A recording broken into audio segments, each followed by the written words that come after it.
BEd करने के बाद आपने चाय बेचना क्यों शुरू किया? बीएड किया है, आपने पीजी किया है और आपने नेट भी क्वालिफाई किया है। इतना कुछ करने के बाद भी आप यहाँ भी दोस्त भी हों या फिर फैमिली मेम्बर्स हो, रिलेटिव्स हो, वो क्या सोचेंगे आपके बारे में? नमस्कार, मैं राहुल कुमार। इस वक्त मैं गोरखपुर में मौजूद हूँ और आजकल एक नया प्रचलन आपने देखा होगा, कई लोग डिग्री लेने के बाद, अच्छी अच्छी डिग्रियाँ लेने के बाद अपना न्यू स्टार्टअप शुरू करते हैं। और ये स्टार्टअप ऐसा नहीं है कि बहुत बृहद स्तर पर होता है, ये स्टार्टअप काफ़ी छोटे स्तर पर भी होता है। कई लोग चाय भी बेचते हैं और उस कार्य को करने में काफ़ी गौरव महसूस करते हैं। तो इसी सिलसिले में मैंने देखा कि गोरखपुर स्टेशन के करीब में एक भाई साहब बीएड चाय वाला नाम से इन्होंने स्टार्टअप शुरू किया है। अपने कैमरा मैन से चाहूँगा कि दिखाएं थोड़ा इनके स्टार्टअप को और इनको। ये शायद आज इनका पहला दिन है और मैं भाई साहब से मिलना चाहता हूं और जानना चाहता हूं कि क्या इनका मकसद है और क्यों इन्होंने बीएड करने के बाद चाय बेचने को सोचा है। नमस्कार भाई साहब, क्या हाल चाल? बढ़िया सर। सबसे पहले मैं जानना चाहूँगा कि ये बीएड करने के बाद आपने चाय बेचना क्यों शुरू किया? पहली बात तो सर मेरा सिद्धांत ये है कि किसी भी इंसान को खाली नहीं बैठना चाहिए। अगर जो उसके पास नौकरी है तो ठीक है, अगर जो नहीं भी है तो अपना कोई भी बिजनेस, छोटा सा ही बिजनेस स्टार्टअप वो कर सकता है। चाहे वो चाय हो, पकौड़ा हो, कोई भी कुछ भी कर सकता है। जब नौकरी आएगी तब का देखा जाएगा, लेकिन प्रेजेंट टाइम में उसको अपना खाली नहीं बैठना चाहिए, उसको कुछ ना कुछ करते रहना चाहिए। सही बात है। लेकिन ऐसा है ना कि चाय बेचने वाले, छोटे काम करने वाले लोगों को थोड़ा अपमान झेलना पड़ता है। तो ये आपने नहीं सोचा कि कहीं आपके साथ भी ऐसा हो जाए? आपके भी दोस्त भी हों या फिर फैमिली मेम्बर्स हो, रिलेटिव्स हो, वो क्या सोचेंगे आपके बारे में? सर ये तो मुझे बिल्कुल अपमानजनक नहीं लगता। अपमानजनक वो बातें होती हैं जो हमारे समाज में विरोधाभास हो, जैसे कि कोई गलत काम हो गया। अगर जो आप गलत काम नहीं कर रहे हैं, आप ठेला भी चला रहे हैं, तो भी वो सम्मान का काम है।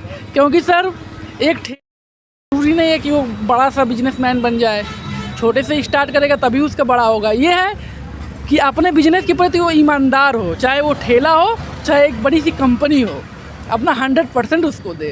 अच्छा, आपने बीएड किया है, आपने पीजी किया है और आपने नेट भी क्वालिफाई किया है। इतना कुछ करने के बाद भी आप यहाँ पर हैं? इसलिए सर क्योंकि अभी तक मेरा कुछ मतलब जैसे वैकेंसी का इंतज़ार कर रहा हूँ। जब वैकेंसी आ जाएगा, उसमें सिलेक्शन हो जाएगा, तो उसके बाद सब समस्याएं सर दूर हो जाएंगी। तो बिहार के लिए आपने अप्लाई नहीं किया बीपीएससी के लिए? सर बिहार के लिए अप्लाई नहीं कर पाया था क्योंकि उस समय मुझे मतलब कुछ प्रॉब्लम थी, जिससे मतलब मैं शेयर नहीं कर सकता हूँ सर। अच्छा, वर्तमान में जो छात्र बीएड कर रहे हैं या फिर दूसरा टीटीसी कोर्स कर रहे हैं, डीएलएड कर रहे हैं, उनको आप क्या संदेश देना चाहेंगे? क्या अगर वो उनसे कुछ नहीं हो पा रहा है, अगर वो वैकेंसी में सक्सेसफुल नहीं हो पा रहे अप्लाई करने के बाद, तो उनको भी क्या इस तरह से शुरुआत करनी चाहिए? मैं यही कहूँगा कि अगर जो भी बीएड कर रहे हैं या डीएलएड कर रहे हैं वो भाई साहब, वो अपनी प्रिपरेशन पूरी तैयारी करते रहें, लेकिन साथ में ही उनको कुछ इनकम भी चाहिए, क्योंकि वो घर के ऊपर पूरी तरह से बोझ ना बने। मेरा कहने का मतलब ये है कि अपना खर्चा वो स्वयं निकाले, पढ़ाई और अपना कमाई दोनों साथ में होना चाहिए, तभी वो इंसान सक्सेस हो सकेगा। क्योंकि अगर जो घर पे ही केवल डिपेंड रहेगा तो पैसे की कीमत नहीं समझ पाएगा, और 1 रुपये की कीमत क्या होती है ये हम जानते हैं सर। अच्छा, एक चीज़ मैं ये भी देखता हूँ कि जब कोई बच्चा होता है और शुरुआत में जब वो क्लास प्राइमरी में होता है या फिर हाई स्कूल में जाता है, तो बहुत बड़े बड़े सपने देखता है, आईएएस बनूंगा, आईपीएस बनूंगा, डॉक्टर बनूंगा। बहुत कम ही लोग होते हैं जो टीचर भी सोचते हैं, लेकिन आपने तो पहले ही से छोटा सोचा, मतलब एकदम छोटा नहीं कहूँगा, टीचर तो बहुत बड़ा पोस्ट होता है, लेकिन उसके बाद भी जैसे सर बात ये होती है कि हम जिस समाज में रहते हैं वही समाज की छवि हमारे ऊपर ढल जाती है। मेरे गांव में मेरे मतलब 2 चाचा, एक भैया और मेरे फूफा, फिर उसके बाद फूफा के बेटे, ये सभी टीचर थे। इसीलिए टीचर का एक वो होता है कि मतलब छाप पड़ गया हमारे घर वालों के ऊपर। तो इसीलिए वहाँ पे हमारे गांव में अगर जो आप जाइएगा, सिद्धार्थनगर, भलुआ, खेसराहा तप्ता है वहाँ पे मेरा गांव, तो वहाँ पे टोटल आप कम से कम 18 टीचरों को पाइएगा, भलुआ और खेसराहा मिला के। इसीलिए वही छाप मेरे भी ऊपर पड़ गया है सर।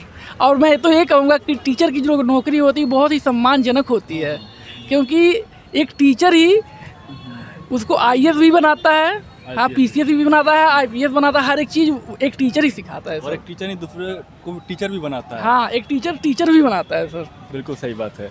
तो बचपन में आपने क्या सोचा था, क्या करना है? बचपन में सर मेरा तो सपना था कि मतलब मैं एक पेंटर बनूंगा, हाँ, क्योंकि मैं ड्राइंग बहुत अच्छी करता हूँ सर। लेकिन फिर उसके बाद जब मैं देखने लगा कि हाँ मतलब अब क्या है यहाँ का मतलब समाज मेरा कैसे चल रहा है कैसे नहीं चल रहा है। फिर उसके बाद मेरे अंदर कुछ टीचरों वाली सर गुण आने लगा। हाँ, तो मुझे अब फिर टीचर बनने का मन किया। तो मेरा टीचर बनने का सपना सर मेरा कब से था, मैं जब कक्षा 8 में पढ़ रहा था तब एक सर थे शैलेश सर, उनकी बातों का छाप मेरे माइंड में इतना गहरा पड़ गया कि मैं टीचर का सपना देखने लगा सर। कब आपको लगा कि अब मुझसे ना हो पाएगा, अब कुछ दूसरा चीज़ देखना पड़ेगा? मुझे सर ऐसा कभी भी नहीं लगा कि अब मुझसे नहीं हो पाएगा सर। मुझे हमेशा लगा कि मुझसे कुछ भी हो सकता है और मैं कुछ भी कर सकता हूँ, चाहे वो मतलब टीचर की भर्ती हो या IAS की भर्ती हो। मैं अभी भी अब कंटिन्यू है? हाँ, मैं अभी भी कंटिन्यू हूँ सर। मैं देखिए यहाँ पे 4 बजे से ठेला लगाता हूँ, 8 बजे तक ठेला लगाता हूँ। उसके बाद मैं 10 बजे से लाइब्रेरी जाता हूँ, 2 बजे तक लाइब्रेरी जाता हूँ। ये तो बहुत अच्छी बात है।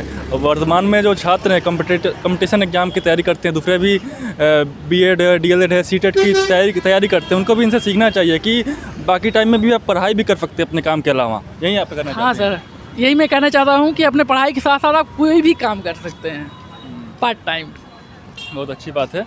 और इसको कितने बड़े लेवल पर ले जाना चाहते हैं आपका जो स्टार्टअप है? सर ये तो जनता के ऊपर है। क्यों? हाँ, आप चाहते हैं ठेला पर रहे या फिर बड़ा रेस्टोरेंट? नहीं सर, मुझे ज़रूरी मतलब मेरा ये सपना नहीं है कि मुझे मतलब रेस्टोरेंट या बड़ा सा कुछ खोलना है। मेरा यही कोशिश है कि मेरी भी कमाई हो जाए और जनता भी मेरे चाय से खुश रहे। और मेरा मतलब आज जो भी छात्र आते जाते हैं उनसे मेरा यही संदेश है कि मतलब कभी भी हार मत मानना है किसी भी चीज़ में। बहुत अच्छी बात है। अच्छा, थोड़ा सा मैं आपकी चाय के बारे में जानना चाहूँगा। कौन कौन सी वैरायटी सकते हैं चाय में? सर मैं चाय की केवल एक ही वैरायटी रखता हूँ। हाँ, इसलिए एक ही वैरायटी रखता हूँ क्योंकि जिस रेस्टोरेंट या ठेले या मतलब कहीं भी आप जाइएगा तो जहाँ पे 4-5 वैरायटी या 6 वैरायटी का चाय होता है तो वो अपना प्रॉपर एक वो नहीं दे पाता है कि मतलब ये वाली चाय केवल इसी के यहाँ मिलेगी। इसीलिए मैं केवल एक चाय रखता हूँ, वो भी स्पेशल चाय रखता हूँ कि मतलब पूरे गोरखपुर में वो चाय कहीं मिलेगी ही नहीं। तो मैं सजेस्ट भी करूँगा जो लोग गोरखपुर में रहते हैं या फिर जिनको गोरखपुर आना है, एक बार ट्राई करें इनके चाय। और आपके कस्टमर्स भी होंगे जिन्होंने चाय पिया है? हाँ सर, आज कस्टमर आज मैं पहली बार मतलब आज मेरा पहला दिन है तो कस्टमर जितने भी कस्टमर आए हैं कि मतलब बहुत ही अच्छी चाय आपने बनाई है और आपका ठेला एक दिन रेस्टोरेंट में बदल जाएगा। हम कहें सर रेस्टोरेंट में नहीं बदलना है मुझे, बस ये है कि आप लोग खुश रहिए तो मैं भी खुश हूँ। अच्छा, आज की जो आपकी सेलिंग हुई उस हिसाब से आपको क्या लगता है कि इसमें कुछ हो पाएगा? हाँ सर, सेलिंग तो बढ़िया हुई है। हाँ, और भगवान चाहे और जनता चाहे कि मेरी सेलिंग और आगे भी अच्छी ही हो। चलिए, बहुत बहुत धन्यवाद, आपने अपना महत्वपूर्ण समय दिया।